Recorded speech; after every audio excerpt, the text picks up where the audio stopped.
Hello and welcome to all. पिछले class में हमने पढ़ा कि टेस्टिंग कौन कौन सी होती है, destructive test, non destructive test, और उनके बेसिक फंडामेंटल के बारे में पढ़ा कि नॉन डिस्ट्रक्टिव टेस्ट क्या होता है, जो हमारा कोर्स ऑब्जेक्टिव है। अब हम बात करेंगे इस क्लास में कि डिस्ट्रक्टिव टेस्ट और नॉन डिस्ट्रक्टिव टेस्ट के बीच में बेसिक डिफरेंस क्या है, इसके बारे में हम लोग आइए हम लोग बात करते हैं डिस्ट्रक्टिव और नॉन डिस्ट्रक्टिव टेस्ट के बीच में डिफरेंस क्या है। डिस्ट्रक्टिव टेस्ट अगर हम लोग बात करें तो ये क्वांटिटेटिव मेजरमेंट है, किसी भी वर्कपीस या कंपोनेंट का क्वांटिटेटिव मेजरमेंट है, जिसमें कि लोड अप्लाई करते हैं। जब वर्कपीस पे जब हम लोड अप्लाई करते हैं तो उसमें डिस्टॉर्शन या डैमेज होता है और उसका जो मटेरियल है वो फेल कर जाता है। अलग अलग लोडिंग और इन्वायरमेंटल कंडीशन पे, इन्वायरमेंटल कंडीशन की मतलब हम बात करें तो उसमें हम प्रेशर की बात कर सकते हैं, टेम्परेचर की बात कर सकते हैं। अलग अलग प्रेशर और टेम्परेचर पे कितना उसकी कैपेबिलिटी है कि कितना वो प्रेशर सस्टेन कर सकता है, कितना टेम्परेचर सस्टेन कर सकता है। उसमें चेंजेस होने की वजह से उसमें डिफॉर्मेशन वगैरह आते हैं, तो उसकी स्टडी करते हैं हम लोग डिस्ट्रक्टिव टेस्ट में। लेकिन अगर हम नॉन डिस्ट्रक्टिव टेस्ट की बात करें तो नॉन डिस्ट्रक्टिव टेस्ट क्वांटिटेटिव के साथ साथ इसमें क्वालिटेटिव मेजरमेंट भी होता है।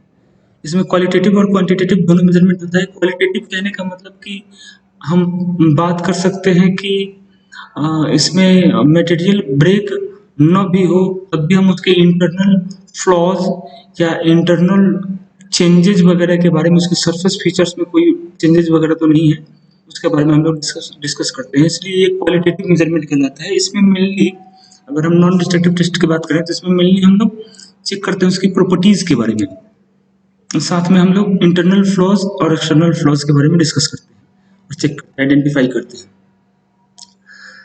नेक्स्ट है कि ये एक कोरिलेशन है नॉन डिस्ट्रक्टिव टेस्टिंग मेजरमेंट में, जिसमें कि जिस मटेरियल की हम लोग टेस्टिंग करते हैं उसकी प्रॉपर्टीज को मेजर करते हैं अंडर सर्विस लोडिंग में। जो उस पर लोड अप्लाई होता है, जो उसकी फंक्शनिंग होती है, जिसके लिए उसका एप्लीकेशन होता है, उस कंडीशन में उस पर क्या इफेक्ट पड़ता है, उसकी मटेरियल की प्रॉपर्टीज पे उसकी लोडिंग का क्या इफेक्ट पड़ता है, उसकी सर्विस लाइफ पे उस मटेरियल या मटेरियल पार्ट पे क्या असर पड़ता है, ये सब हम लोग चेक करते हैं डिस्ट्रक्टिव टेस्टिंग में। इसमें अगर हम बात करें नॉन डिस्ट्रक्टिव टेस्टिंग में तो ये हमें बताता है टेस्ट इंडिकेशन के बारे में।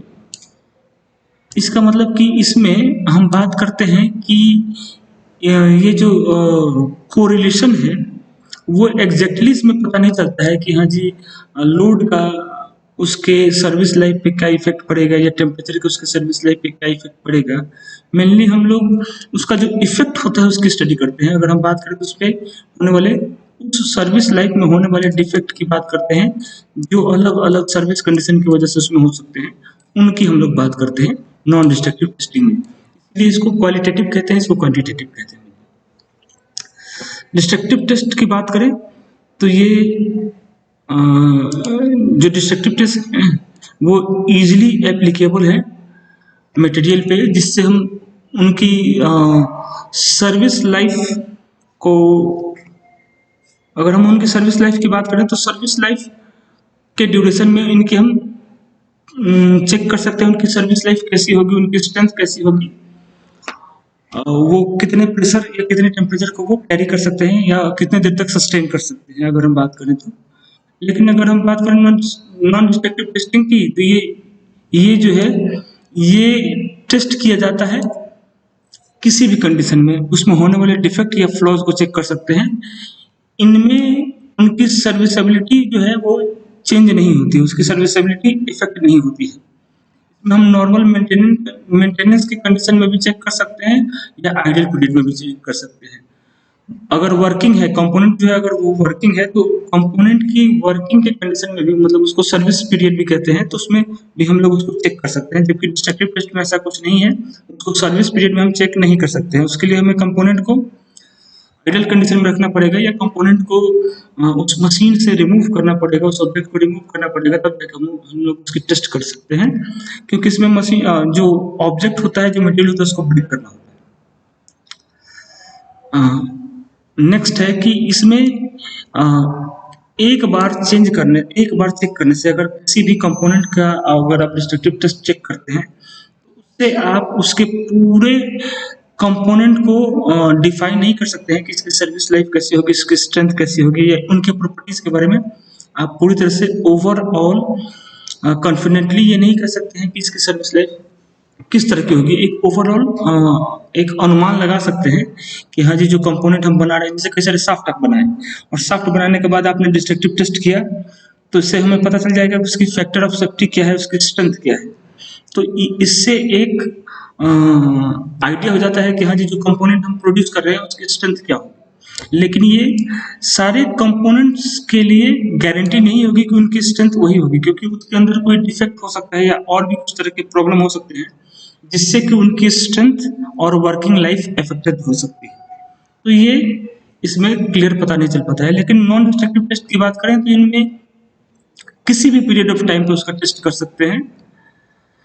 इसमें हम ये पता कर सकते हैं कि सर्विस डैमेज इसमें हो सकता है कि नहीं, वो भी डिटेक्टेबल हो सकता है, या मटेरियल की प्रॉपर्टी क्या है, मटेरियल में डिफेक्ट कोई हो सकता है कि नहीं है, पहले कोई तो नहीं है या बाद में कोई तो नहीं है, मतलब उसके मैन्युफैक्चरिंग के टाइम में कोई डिफेक्ट वगैरह तो नहीं है, या उसके सर्विस लाइफ में तो कोई डिफेक्ट नहीं है। उसके हिसाब से हम पता कर सकते हैं और उसको उसकी सर्विस लाइफ फेलियर के बारे में भी आइडेंटिफाई कर सकते हैं। अगर हम बात करें डिस्ट्रक्टिव टेस्ट की, तो इसमें एक डिस्ट्रक्टिव टेस्ट जो है मेनली एक या कुछ प्रॉपर्टीज के बारे में हमें इंफॉर्मेशन बताता है अंडर क्रिटिकल सर्विस कंडीशन। मतलब अगर हम प्रेशर की बात करें कि कांस्टेंट प्रेशर कांस्टेंट टेम्परेचर पे अगर हम लोड चेंज कर रहे हैं, लोड की वैल्यू चेंज कर रहे हैं, तो हमें इससे उसकी टेंसाइल स्ट्रेंथ पता चलती है।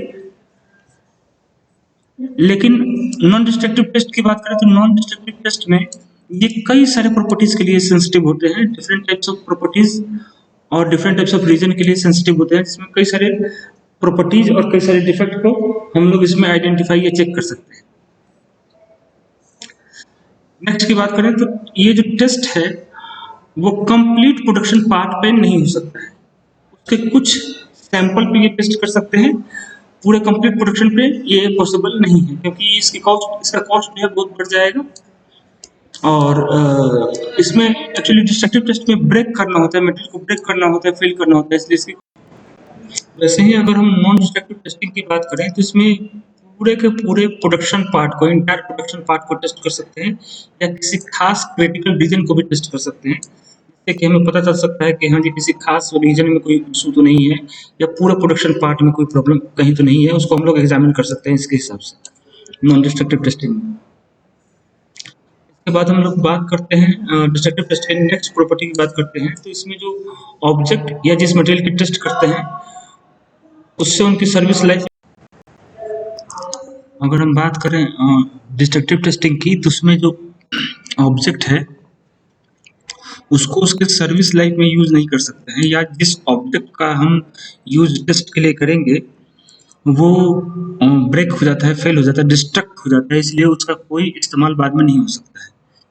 हम उस कंपोनेंट के बेस पे, उस मटेरियल के डिस्ट्रक्टिव टेस्ट के बेस पे हम फ्यूचर में दूसरे मटेरियल के बारे में एक आइडिया लगा सकते हैं कि हाँ जी, दूसरे मटेरियल की प्रॉपर्टी क्या होगी।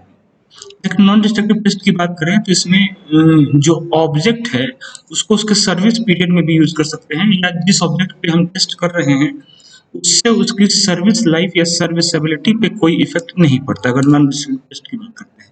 ये सारे कुछ डिफरेंसेज हैं डिस्ट्रक्टिव और नॉन डिस्ट्रक्टिव टेस्ट के बीच में। अब हम बात करते हैं कुछ नॉन डिस्ट्रक्टिव टेस्ट और उनकी कैपेबिलिटी और लिमिटेशन से रिलेटेड। इसमें सबसे पहला जो टेस्ट है वो है visual inspection. Visual inspection test में इसकी कैपेबिलिटी ये है कि इसमें माइक्रोस्कोपिक सरफेस फ्लोज, मतलब इसमें क्रैक, सरफेस पे कोई क्रैक हो या स्मॉल होल हो, इन सब का इन सब को डिटेक्ट कर सकते हैं हम लोग विजुअल इंस्पेक्शन के मेथड से। लेकिन अगर हम लोग बात करें कि अगर इसका लिमिटेशन ये है कि अगर सरफेस फ्लॉज जो है या सरफेस डिफेक्ट जो है बहुत छोटा हो, बहुत स्मॉल हो, तो ये डिफिकल्ट होता है डिटेक्ट होने में, और सब सरफेस फ्लॉज को ये डिटेक्ट नहीं कर पाता है। सब सरफेस फ्लॉज मतलब अगर ऑब्जेक्ट के अंदर कोई डिफेक्ट हो तो उसको ये डिटेक्ट नहीं कर पाएगा। नेक्स्ट है माइक्रोस्कोपी, ये भी एक विजुअल इंस्पेक्शन का ही पार्ट है। इसमें स्मॉल सरफेस फ्लॉज को डिटेक्ट कर सकते हैं, जो नेकेड आइट से हमें नहीं दिख रहे हैं उनको हम लोग माइक्रोस्कोपी टेक्निक से हम लोग देख सकते हैं। ये लार्जर स्ट्रक्चर के लिए एप्लीकेबल नहीं होगा क्योंकि ये स्मॉल सरफेस के लिए ज़्यादा सुटेबल है, और ये भी सब सरफेस फ्लॉज के लिए एप्लीकेबल नहीं होगा। तो ये जो है सब सरफेस फ्लॉज के लिए जो एप्लीकेबिलिटी नहीं है इसकी, यही इसका मेन लिमिटेशन है कि ऑब्जेक्ट के अंदर कोई इंटरनल डिफेक्ट हो, इंटरनल क्रैक वगैरह हो, वो सब इसके हेल्प से नहीं देख सकते हैं इन दोनों मेथड से। दोनों विजुअल इंस्पेक्शन से रिलेटेड है। ये नेकेड आई से कह सकते हैं, इसको हम लोग कह सकते हैं कि हाँ जी विथ विजुअल एड, जिसमें माइक्रोस्कोप आता है। नेक्स्ट है रेडियोग्राफी। रेडियोग्राफी टेक्निक्स जो है एक्सरे रेडियोग्राफी कह सकते हैं हम लोग। इसमें सब सरफेस फ्लॉज को डिटेक्ट कर सकते हैं, मतलब ऑब्जेक्ट के अंदर कोई डिफेक्ट है, अंदर कोई क्रैक वगैरह है, तो वो सब हम लोग पता कर सकते हैं। इसमें जो स्मॉलेस्ट डिफेक्ट है वो है 2% ऑफ द थिकनेस। अपने थिकनेस के 2% के बराबर अगर कोई डिफेक्ट है तो उसको ये डिटेक्ट कर सकता है, उससे छोटे डिफेक्ट को ये डिटेक्ट नहीं कर पाएगा।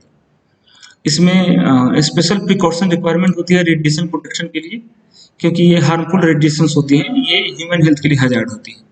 और इसमें सरफेस फ्लोज को डिटेक्ट नहीं कर सकते हैं, और ये नॉन पोरस, ये केवल पोरस मटेरियल के लिए होता है। ये अगर हम इसकी बात करें, ये इसका लिमिटेशन है कि ये पोरस मटेरियल के लिए नहीं होगा, सिर्फ नॉन पोरस के लिए होगा। नेक्स्ट है डाई पेनिट्रेंट। डाई पेनिट्रेंट टेस्ट जो है ये सरफेस फ्लॉज के लिए होता है। इसमें सब सरफेस फ्लॉज को डिटेक्ट नहीं करते हैं, और ये पोरस मटेरियल के लिए भी नहीं होगा, क्योंकि पोरस मटेरियल में डाई जो है वो पूरा का पूरा एब्जॉर्ब हो जाएगा। इससे हमें उसके स्ट्रक्चर में डिफेक्ट कहाँ है ये हम ऑब्जर्व नहीं कर पाएंगे। नेक्स्ट है अल्ट्रासोनिक टेस्टिंग।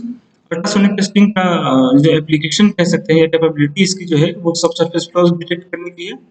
सब सरफेस मतलब सरफेस से अंदर इंटरनल डिफेक्ट हम कह सकते हैं, और इसके लिए ये लिमिटेड है कि इसमें उन्हीं मटेरियल का हम लोग डिफेक्ट डिटेक्शन कर सकते हैं जो साउंड के गुड कंडक्टर हो, साउंड के अच्छे कंडक्टर हो, तभी हम लोग उसके डिफेक्ट को डिटेक्ट कर सकते हैं।